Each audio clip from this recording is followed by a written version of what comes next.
They say some legends die with the people who lived them, but in the hill country of Sri Lanka, where mist clings to ancient trees like forgotten prayers, one story refuses to stay buried. This is not the tale you've heard whispered in your grandmother's kitchen. This is the truth about Kalu Kumara, the shadow prince whose hunger was never for food.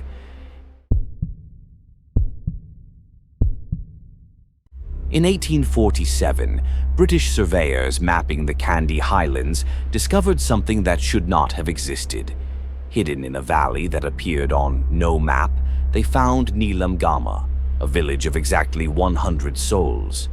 But there were only 99 shadows cast in the afternoon sun. The villagers spoke in whispers of their protector, Kalu Kumara, a beautiful boy, they said, who appeared each full moon to keep them safe from the demons that prowled the jungle. They left him offerings of milk rice and honey cakes at the ancient bow tree that grew at the village center. What the surveyors didn't record in their official reports, what they only shared in letters home that were mysteriously lost in transit, was that every villager bore the same mark: two small, perfectly round scars on their neck, white as bone against dark skin. The village elder, a woman whose age seemed to shift like shadows in candlelight, told them a story.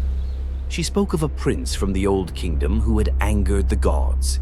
As punishment, he was cursed to eternal childhood, beautiful, innocent, and ravenously, impossibly hungry. The only food that could sustain him was the devotion of those who loved him. And devotion, she explained with eyes that had seen too much, was best harvested from the living.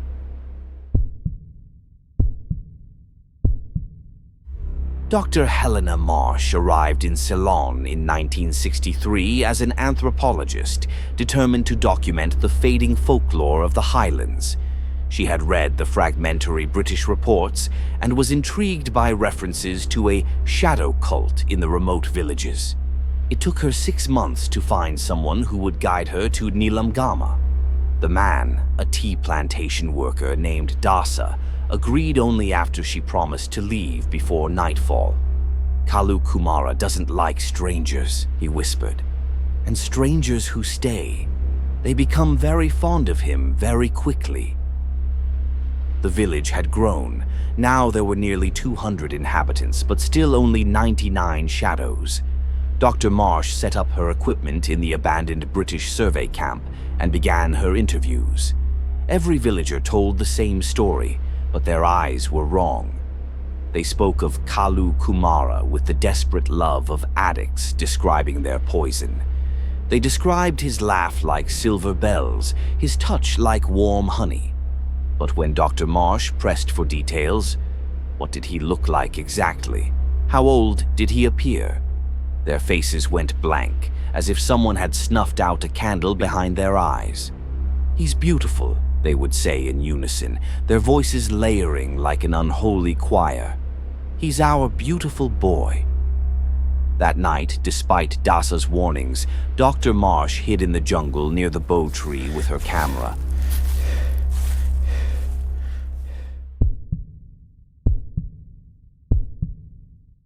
At the stroke of midnight, they came. Every villager moving in perfect synchronization, carrying offerings that weren't food. They brought photographs, wedding pictures, children's first steps, family portraits. They brought journals, love letters, birth certificates. They brought the physical anchors of their memories and laid them beneath the ancient tree. And then Kalu Kumara appeared. Dr. Marsh's camera captured only shadows and light, but her journal, found weeks later, described something that defied comprehension. A figure that was simultaneously a beautiful child and an impossibly ancient thing. Features that shifted between innocence and predatory hunger. Eyes that held the accumulated longing of centuries. He moved through the offerings not with his hands, but with something else. Tendrils of shadow that caressed each memory token with obscene tenderness. And as he fed, the villagers' faces grew more vacant, their individuality bleeding away like watercolors in rain. Dr. Marsh wrote, "He doesn't consume their bodies. He consumes their capacity to be anything other than devoted to him. He is a parasite of love itself, growing stronger as they grow emptier. And God help me, even watching from a distance, I can feel him pulling at something inside my chest." Her final entry, scrawled in increasingly erratic handwriting, simply read, "He's so beautiful. He's our beautiful boy. Why did I ever want to leave?" Dr. Marsh was reported missing in March 1964. The search party found her equipment abandoned, but no trace of her body. The only clue was a series of photographs she had developed, images of the village taken over several months. In the earliest photos, the villagers appeared normal, but in each subsequent image, they seemed less present. Their smiles became identical, their posture uniform. By the final photograph, they looked more like dolls arranged by a careful child than living people. The search was called off, but rumors persisted. Tea workers reported seeing Dr. Marsh in the village, standing beneath the bow tree with the same vacant smile as the others. They said she had grown younger, her gray hair returning to brown, her wrinkles smoothing away. But here's what the official records don't mention. Every member of that search party reported the same recurring dream afterward. A beautiful boy calling their name, promising them peace, promising them belonging. 3 of them quit their jobs and disappeared into the highlands. 2 more were found days later, sitting by mountain streams, staring at nothing, murmuring about our beautiful boy. Today, satellite imagery shows no village in that valley. GPS coordinates lead hikers to empty jungle, but the locals know better. They know that Kalu Kumara's hunger has grown beyond the boundaries of any single village. Urban legends speak of him now in different terms. The influencer who gains millions of devoted followers overnight, then vanishes when their adoration isn't enough. The child actor whose fans become obsessively protective, then strangely vacant. The teacher whose students can't remember their own family's names, only their burning need to please their beloved instructor. Social media has made his feeding easier.